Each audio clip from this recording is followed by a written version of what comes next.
Kristen, and you're listening to Podcast and Amplify, a podcast for women entrepreneurs who want to amplify their voice and brand through podcasting and grow a wildly successful business. I'm the executive producer and host and an entrepreneur, and I love helping women grow their visibility, mindset, and business to the next level. Each week, I share tips on how to launch and leverage your podcast, and I'm bringing on the very best business leaders to give you advice on how to build your business empire. Let's amplify your voice and business.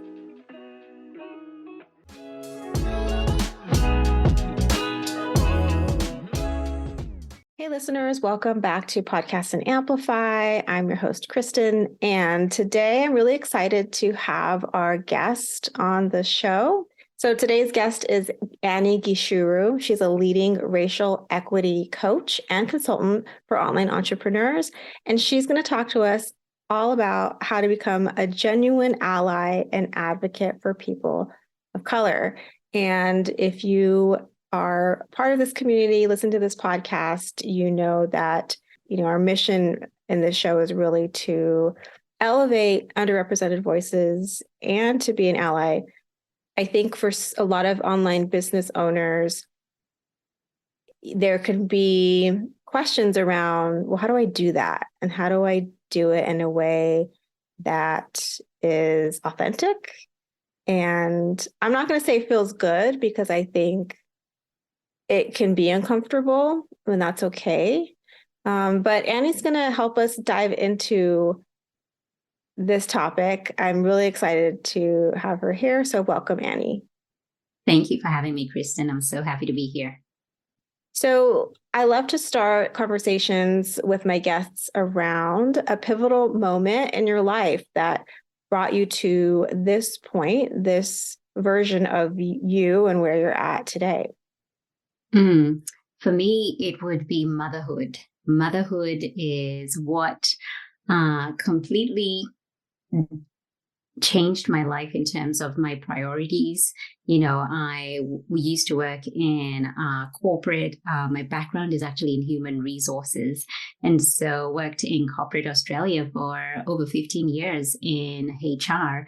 And after becoming a mom for the first time, my priorities just felt different. It was no longer the desire to climb the corporate ladder. It was no longer the desire to, kind of get into executive level and maybe even C-suite if I wanted to.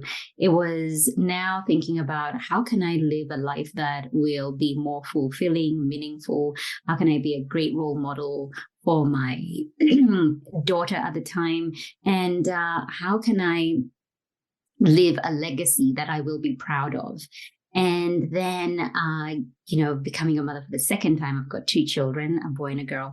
And I just felt very drawn to doing work that is, that will have more meaning. And it led me into coaching, which then got me working with a lot of migrant women of color, because that is how I identify as, having called Australia home for over 20 years, and seeing the mindset issues that we deal with and wanting to support them to unshackle that, particularly in their corporate careers. And that then kind of pivoting very much so around 2020, when there was the resurgence and the awareness around racial inequity following the public execution of George Floyd. And I saw a gap. I saw a gap in the coaching industry where there wasn't enough representation of people of color, but more so the lack of knowledge that there was around, race and matters to do with being equitable in business.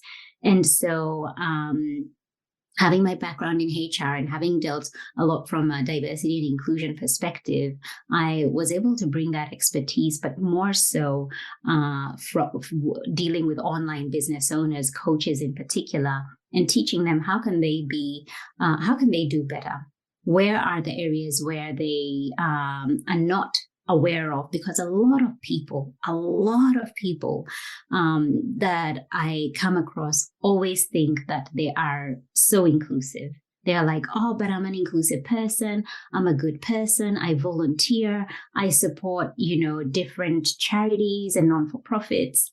I'm a good person. And the issue has never been whether you're a good person or not. There's something called implicit biases. We are unconscious of the things that we do, and it's because of how we've been brought up in the belief systems that we have. And so there are certain people, there are certain things that we unconsciously treat in a different way.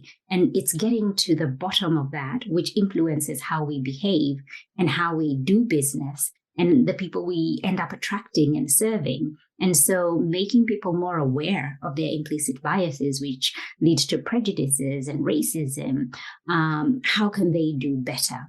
And so that is kind of a long story cut really, really short.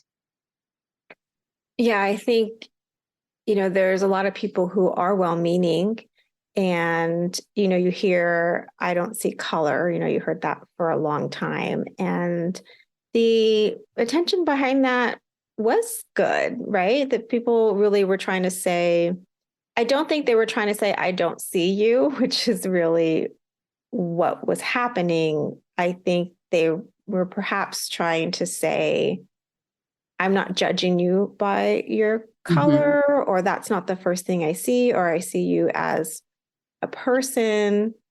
But even well-intentioned, well-meaning approaches or sayings, you have to re-examine them and think about, okay, well, what am I actually saying and what harm is it causing? So I hear what you're saying about, like, it's not a good or bad. It's just being aware and open to learning and being educated, right? Around how can I see things differently? How can I say things differently? How can I view the world differently? How can I view myself differently? And just questioning, I think, is so important. So the work that you do is so important and so needed. I want you to help us define, what is an ally and why are they so important for people of color and for showing up? Well, an ally, put quite simply, is somebody who is in a position of privilege, a position of power, and they are able to advocate for others who have a marginalized identity. And the key thing is, even though it costs them their power, even though it costs them their privilege, that is what an ally is. It is standing in solidarity, really, with those who have marginalized identity, especially when you realize that you have some form of power, some form of privilege and influence, which I think we all have to different degrees. But in particular, when it comes to matters of race, we know that, the white race and white supremacy, hierarchically ranked is at the top. And so when you have that privilege and power that's been given to you, whether you want it or not, it's being in that position. How can I use this to better the lives of those who do not have that privilege and that particular kind of influence and power? And I think the importance of allyship is because this is work that Black, Brown, Indigenous, and people of color cannot do on their own. This is work that requires all of us to lock arms together and to bring down the really inequitable systems that we have, systems that were not built by people of color, systems that have been in place since, time immemorial. And so it requires all of us to play a role. And the more of us that can do that, the more we can begin to impact more lives, the more we can begin to educate our children, and not just ourselves, but the future generations to know that, this is inequitable, this is not just, this is not right. And that is where allyship comes in. And in many times, in many ways, it begins to equalize the system. It begins to level the playing field when we have advocates, when we have allies who are speaking up against systems that are exclusionary, systems that are, oppressing. And allies play a significant role when it comes to the fight of, racial justice. And so how can non-people of color, how can they start to educate themselves and understand those barriers, those systems that are in place, and what their role can be? Sometimes I find it frustrating with white friends who are just like, even don't really seem to see it as their responsibility.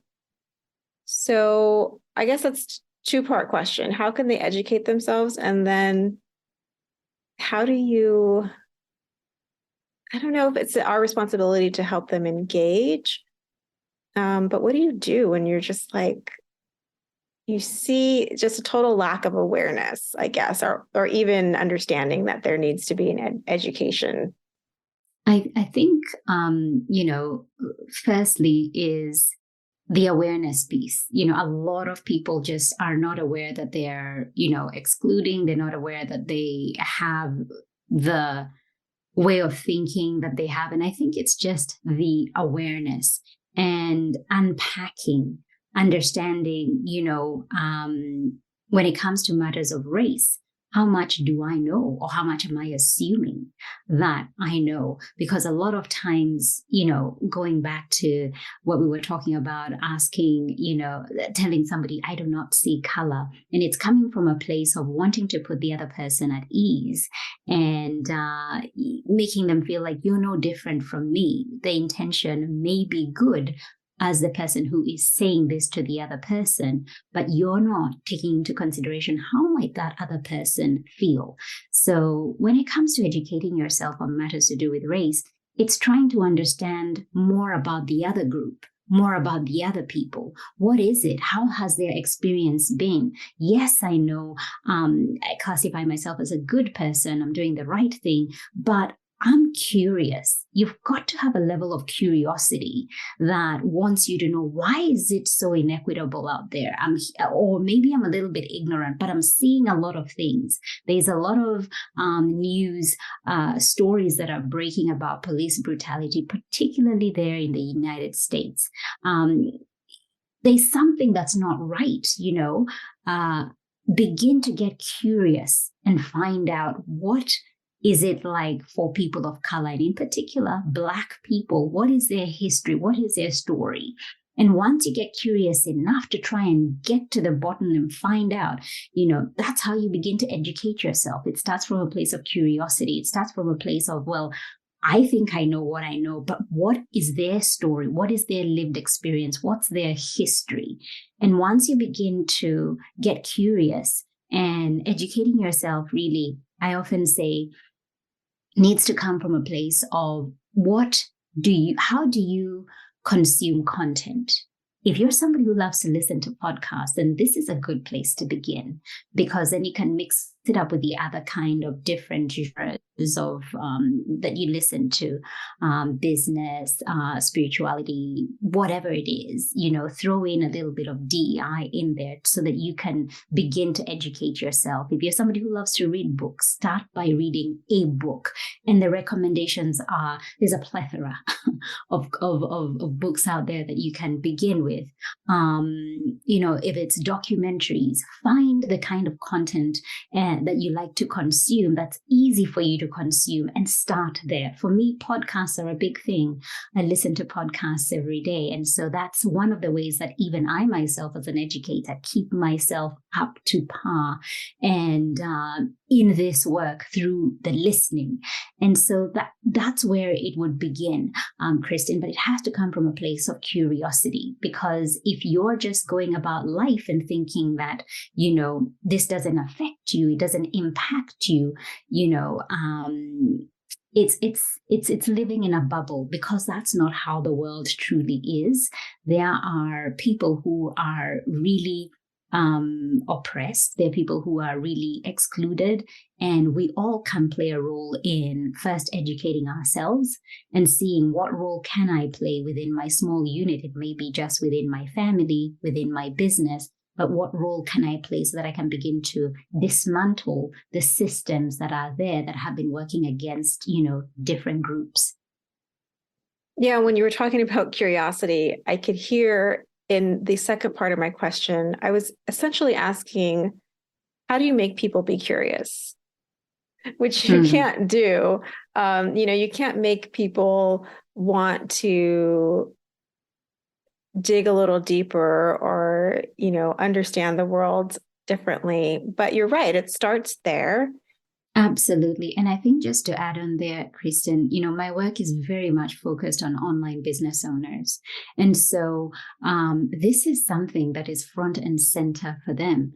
The awakening that happened back in 2020, people are very acutely aware that they are not inclusive when it comes to when they look at their programs in their businesses, when they look at their clients, when they look at the people they are attracting. And so for me, when it comes to doing this work, the idea of them not knowing or having curiosity is not something that really comes to a lot of people are coming to me because they're like, I have a problem. I am not attracting people of color into my business. I want to serve more people of color. My business doesn't feel racially equitable. What can I do? So I've never been in a situation where I'm trying to educate people who have no clue. I've never been in that situation. And I think that I don't feel called to do it in that way. I don't feel called to support people who, feel that they're just okay and they're living in a bubble. I'm there for those who realize, hang on, something is not right. You cannot try and convince somebody who has no clue. So I'm not for that. I'm very niche. I'm very specific who I support. I'm very specific who I know I can help. And so that's where it makes this work doable. Otherwise, if it was just open to every single person and just trying to get them to see how inequitable the world is, it would be a pretty tough role. Yeah, that makes a lot of sense. You want people who are problem aware. And so you're not, climbing that mountain of having to educate people from a totally misaligned place. So then the people who are curious, the people who I recognize that there's something off, they need to, do some work. How do you help them have conversations around this topic, DE&I, that doesn't center their experience over the, lived experience of people of color? Hey friends, we'll get back to the show in just a moment, but I wanted to let you know about the VIP intensive I offer once a month for the busy entrepreneur who wants to start a podcast. So if you have something to say that will inspire others, you want to reach new audiences, show up in a bigger way, and make more money, I want to invite you to join me inside my VIP one-day guided workshop, where I'll walk you through creating all the elements of your fabulous podcast. You'll even write your first script and record your very first episode. So if you want accountability, guidance, and dedicated time to start your podcast, go to explorerandyou.com to sign up. Okay, my friend, back to the show. A lot of the clients who come to me have that desire of wanting to understand the other side, of wanting to know the history. How did we get here? How is it that I am the way I am? How is it that when I look at my network that I hardly have any people of color? How did they get here? And when we dig back and look back to where they lived, where they grew up, where they went to school, if they were just surrounded by a lot of people who look and sound like them, chances are, unintentionally and unknowingly, they have subscribe to one particular kind of narrative. And so a lot of people, by the time they're coming to work with me, have that desire of wanting to understand the other side, but also it is quite a balance of trying to educate them without them bringing in that narrative. And this is why doing inclusion work is very much lifelong work. It's not work where you can do a course that is, X amount of time and you feel like you're done. This is ongoing work because of how we've been brought up. Even people of color have been brought up very much looking to whiteness as being the standard of all things. So for people of color, it's also a journey of unlearning that. It's a journey of, seeing themselves in a different way than they've seen themselves or been taught to see themselves. And so it is not a linear journey where I'm not centering myself anymore. I'm now learning how to look through this lens of inclusion and do it in a way where I'm learning about this other person and centering them, or doing it in an equitable way. It's a back and forth. It's a journey. It takes a lot of time, and you cannot erase who you are as a person. You cannot erase the identity that you have, and particularly when it comes to whiteness, and that being the standard in terms of how it has been portrayed and put out there. But what you can do is have the awareness. And when you have that awareness, is continually working at it and chipping at it one step at a time. And as we mentioned earlier, having those resources where you're surrounding yourself with different voices and perspectives, it allows you to hear it from a different person. It allows you to appreciate it from a different perspective than you may normally see it from. What does your process look like when you work with these entrepreneurs who raise their hand and say, hey, I want some, education, I want to operate differently? What does that look like? And is there something that people can do? I know it's a lifelong thing, but is there something that people can do, tomorrow that would help them, give them like a little win? Sure. Well, I have a framework which I work under, which is what I call the 3 A's of anti-racism. And so there is the awareness stage. There is the activated stage. So once you're aware, you're like, I do have this biases. I do have these prejudices. I stereotype people. It is something that I would love to change, because I'd love to be more inclusive and be an inclusive leader in my business or in my life. And then you get into the bit where you're now taking action. You are consuming content. You are educating yourself. You are involved in different, support groups and so on. You're in the activated stage. And then that eventually leads to allyship, where this is part of your life. This is how you operate, not only just within your business, but within your networks, and how you do life is you are that ally. And so those are the 3 A's in which I operate under. And there are different ways with which I support my clients, but mainly it's through my course Represented, which is a 10-week course where we unpack everything from defining diversity, equity, and inclusion, really doing a thorough introduction into what is it, how does it look like in your life, what are the identities that you as a person focus on, and how has that then generated into the thought process and the person that you are. We then get into doing a personal and a business audit to really see where in the areas of your life and your business have you excluded without knowing? And then we get into conscious inclusion. How can you be conscious about how inclusive you are being? And then finally, we finish with allyship and advocacy. And by the time we're getting to, allyship and advocacy, so much has unfolded. There's so much awareness, because I think a lot of people come into this thinking, because I want to do this work, or I've read a fair bit and I know I feel like I know a fair bit. They come into this and go like, there's so much I still do not know, and really realize that this is lifelong work. So those are some of the tools and resources that I provide. And I think for anyone who is probably listening and they're like, what can I do now? What step can I take?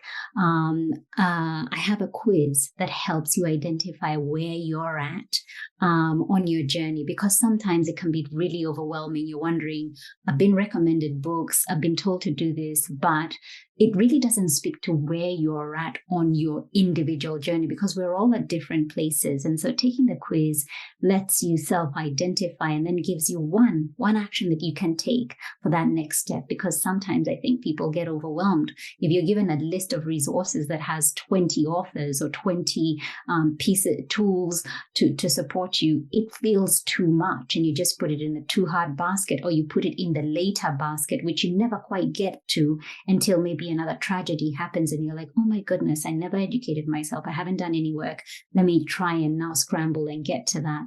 But I think doing the quiz helps you know where you're at and what one step you can then take to begin your journey or continue your journey. That sounds perfect. I love a quiz. I'm always down to do a quiz. They're fun. And it sounds like this is going to get you that next step that I think those first steps, they're so important, because that's where you build momentum, right? And you see, oh, okay, I did that one thing. Now I can do the subsequent steps that I need to do. Doing this work, it can be really uncomfortable. And, being an ally can be scary. Do you have any tips for how to navigate that? Or do you have an example of how you helped maybe one of your clients? This is work that can feel scary, is scary, and is uncomfortable. In fact, if you come into my container and you don't feel challenged or uncomfortable, I don't feel as though I'm doing my work, because this is work that is really confronting, especially when we go to our past and understand what our ancestors went through or what they were put through. It is something that can be very traumatizing, to say the least. But some of the ways to work through this is firstly understanding that when it comes to matters of racial inclusion and equity, there is no room for shame, judgment, and guilt, because as much as they do exist when it comes to this work, they do get in the way of doing the work. So it is really important, and something that I encourage my clients is to, as much as possible, leave that at the door. If you come to the table of racial equity where we're having discussions of how we can be better human beings, we need to leave that at the door, because it's going to get in the way of how we move and try and make progress. The other thing is the way in which I teach. My lens of teaching is very much through a calling in lens, where it's how can I help you understand where you're at and where we would love you to get to, doing it with grace, doing it with kindness, doing it in love, because I think a lot of times this work can come across as being a little bit aggressive, as being demanding. People do things in a certain way. And whilst I'm not saying that is a wrong approach, I think different educators have a different vibe and a different feel to how they bring this work to their clients. And so for me, and particularly given my lived experience and even where I'm located in the world, that's the lens with which I teach. And I have found that yields a lot more results for the work that I'm doing. I find that a lot of people begin to enjoy the work. They don't see it as this work that is really difficult to do. Yes, it is, but the reward of doing it is so much greater than the fear. The fear becomes less, and what the desire to do and be a better human becomes so much stronger and ignited than making a mistake. And also allowing my clients to come as they are, messy, without knowing much. and asking questions that perhaps it might feel like, oh, this might be inappropriate. Because how do you learn unless you have the opportunity to ask questions? How do you learn unless you are not shamed? And so that is the kind of space that I've created. And in doing so, there's a community of incredible, leaders who have come together, online business owners who have come together, and they're supporting each other. They have community, they have each other, and they have somebody who they can ask questions and guide them through, particularly through my program Represented, coming out on the other side and feeling like, wow, I feel like a better human, but more importantly, I feel like this is work that is doable, and it doesn't feel as difficult and as scary anymore because I've seen it can be done differently. Yeah, it sounds like you provide such a supportive space for people to do this difficult work. And I think I heard someone say once that fear and shame, like those are the tools of the oppressor, right? And when you're in shame, like nothing can come to light, right? Nothing can come up and be sort of exposed and then worked on and dismantled. So Absolutely. yeah. When you are in shame mode, and Brene Brown talks about this a fair bit, when you are in shame, you cannot take accountability. When somebody is telling you, you've done this and you're a terrible person and shame on you, it is so difficult for you to go like, yeah, you're right. I'm terrible. I'm this, and yeah, shame on me.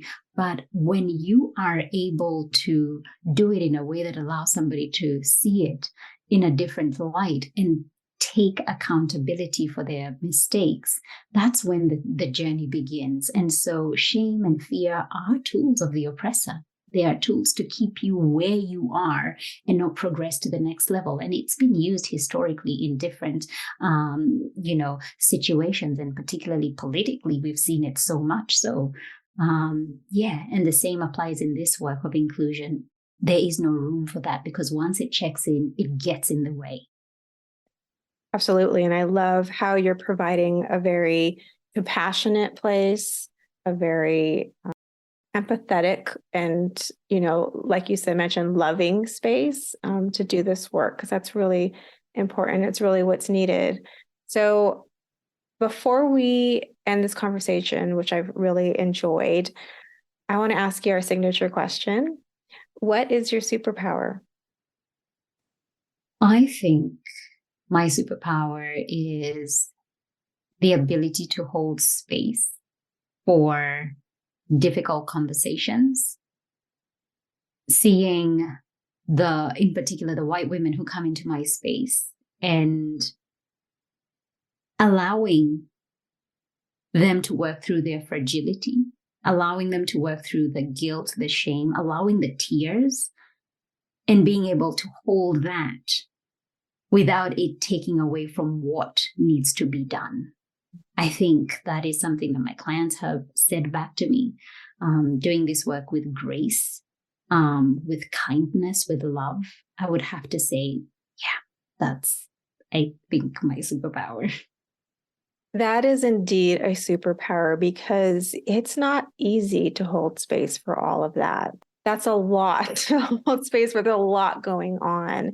And to be able to do that for others and offer the grace and the support and just the space is hugely, I think, a very special gift. And we need more people like you in the world. So, and I'm so glad that, we could have you on and you can share and talk about the really important work that you're doing. Please let people know how they can find out more about you, how they can connect with you outside of this podcast. Sure. The best place to find me is on Instagram. My handle is Annie.Gichuru, Gichuru. That is where I spend a lot of time educating, sharing a lot of lessons. And it's just a great place to get everything, all the tools that I'm sharing. And as well, find the link to the quiz and find out more about Represented, and just begin or continue your journey of understanding racial inclusion. I have to say, Instagram is how I found Annie. And her content is really fantastic for this kind of work. She always posts things that are very educational, informative. Go ahead and check her out over on Instagram. And Annie, thank you so much for being here. I really enjoyed this conversation. Thank you for having me, Kristen.